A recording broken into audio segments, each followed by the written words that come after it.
السلام عليكم وأهلا بكم في قناة رمانة، والقناة من نوعها تقدم المحتوى باللغتين العربية والكردية. اليوم يوجد لدينا الكثير من الأسئلة لكي نجيب عليها. ما هو الأوبن AI؟ وما هو الشات جي بي تي أي الذكاء الاصطناعي؟ ولماذا يتخوف الناس منه؟ وكيف يمكنني استخدام الشات جي بي تي عبر الهاتف؟ وهل هناك منافسين للأوبن AI أم أنهم الشركة الواحدة؟ كل هذا وأكثر سوف نعرفه في هذا الفيديو. إذا فلنبدأ. أولا، في عام 2015 اجتمع مجموعة من المستثمرين وقرروا إنشاء منظمة خاصة بأبحاث الذكاء الاصطناعي وسموها الأوبن AI. لماذا الذكاء الاصطناعي ولماذا يسمونها Open AI؟ الذكاء الاصطناعي وليس دماغ اصطناعي لأنه من صنع البشر، والذكاء لأنه برنامج، أي أنه شيء غير ملموس مثل الذكاء. الدماغ شيء ملموس، أما الذكاء فهو شيء غير ملموس، ولذلك يسمونه بالذكاء الاصطناعي. والآن إلى السؤال الآخر. شات جي بي تي، الشركة من شات جي بي تي ألا وهو الذكاء الاصطناعي هو طريقة استخدامه نفس طريقة استخدام الواتساب والماسنجر وجميع التطبيقات التي تستخدمونها في التواصل فيما بينكم. عندما تفتحون الشاشة يظهر لكم مستطيل صغير في أسفلها، تكتبون وكأنكم تريدون أن تتواصلوا مع أي شخص تتواصلون معه عبر الرسائل. تكتبون سؤالكم ثم ترسلونه ويأتيكم الجواب. ولكن قد يسأل أحدكم ما الفرق بينه وبين متصفح جوجل العادي؟ فأنا أكتب ما أشاء على جوجل ويأتيني جواب. الفرق هو أن عندما تستخدم جوجل يظهر لك مواقع، سوف تبحث عن ما تريد في موقع واثنين وثلاثة وأربعة، وقد تجد جواب وقد لا تجده. أما باستخدام الشات جي بي تي أنت تسأل السؤال ويأتيك جواب مباشرة دون بحث آخر. يمكن استخدام الشات جي بي تي عبر الهاتف؟ أجل، يمكن استخدامه عبر الهاتف، وسوف أوضح لكم الآن كيف تفعلون ذلك. في البداية افتحوا متصفح جوجل كروم على الهاتف، ثم اكتبوا كلمة poe.com. سوف يظهر لكم المتصفح هكذا. اختاروا الدخول عبر حساب جوجل، ثم اختاروا الحساب الذي تريدون الدخول منه إذا كان حسابا واحدا أو أكثر من حساب. سوف تظهر لكم صفحة، للأسف النت عندي ضعيف ولذلك يجب علي أن أصبر. سوف تظهر لكم صفحة هكذا، تكتبون في هذا المستطيل ما تريدون البحث عنه وسوف يأتيكم الجواب. أي شيء يخطر في بالكم، إذا كنتم تريدون منه أن يكتب لكم قصة، موضوع، أن يحل لكم مسألة رياضية لا تستطيعون حلها، يشرح لكم كيفية الحل، أي شيء يخطر في بالكم.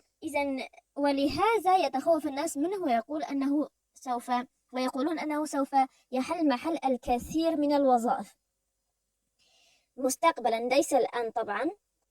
وفي الحقيقة سمعت بأن 20% من الموظفين تم تسريحهم من أعمالهم بسبب الجي بي تي، لأن الشركات أصبحت تستخدم الشات جي بي تي ولم يعودوا بحاجة إلى الموظفين.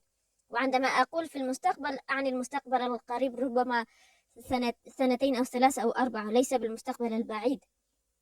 مشكلتي هنا أن النت عندنا في سوريا ضعيف، ولذلك أكتب السؤال وربما تمر 30 ثانية أو أكثر حتى يظهر لدي الجواب. إذا كنتم في بلد النت عندكم سريع سوف يكون الأمر أسهل بالنسبة لكم.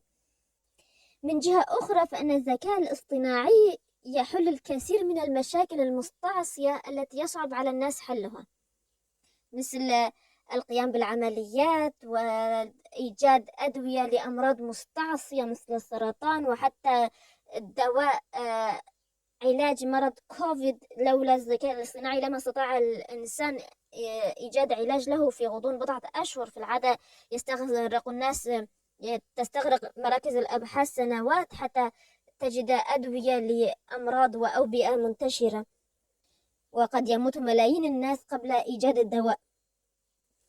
الشات جي بي تي هو مثل كل الاختراعات والاكتشافات الجديدة التي يصنعها الإنسان، يوجد لها جانبان، جانب مشرق وجانب آخر مظلم.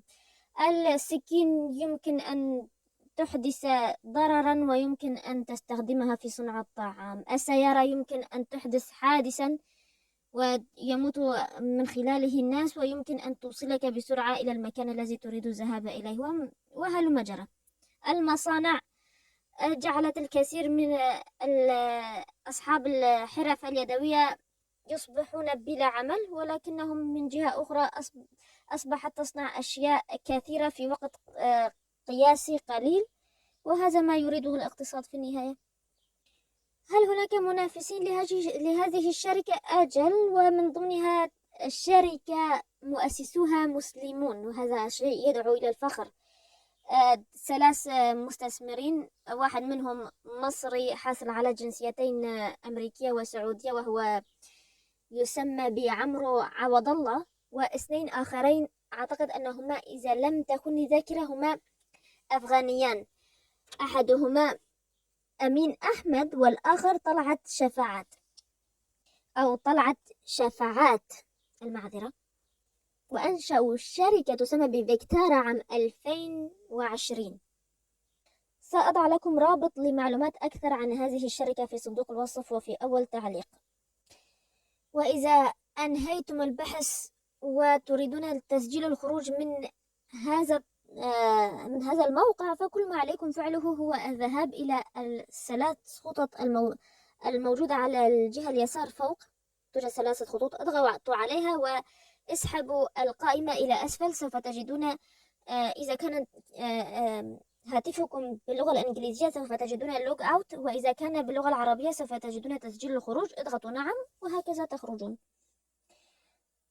الشات جي بي تي يدعم اللغة العربية، ولكن النتائج تكون أدق عندما تستخدم اللغة الإنجليزية بالطبع، لأن الذين استخدموه لأن الإنجليزية هي لغة العلم ولغة الكمبيوتر، والذين صنعوه هم أمريكيون. وهنا سؤالي الذي أريد أن أسأله، وأريد أن تعطوني رأيكم في التعليقات. ماذا سيحصل إذا اعتمد الناس على الذكاء الاصطناعي بشكل كامل من طب وهندسة وتعليم ومحاماة وكل شيء، كل جوانب الحياة أصبحت الآلة هي التي تقوم بها، وبعد مرور سنوات يستيقظ الناس في أحد الأيام وهذه الآلة قد تعطلت لسبب مجهول. حينها كيف سوف يتصرف الناس؟ هل سوف نعود إلى أيام العصر الحجري ونتنقل عبر الدواب ونصطاد غذاءنا بالقوس والسهم؟ أم ماذا سيحصل بالفعل؟ كيف يجب أن ننظر إلى مستقبلنا بوجود الشات جي بي تي والذكاء الاصطناعي؟ أنتظر آراءكم في التعليقات. ما أكاد أجزم وأكاد أكون متأكدة من أن المستقبل سوف يكون للذكاء الاصطناعي ولمن يجيدون استخدامه، لذا تعلموه وعلموه لأطفالكم. وكما أنه سوف يبيد وظائف سوف تنشأ وظائف جديدة بوجود الشات جي بي تي.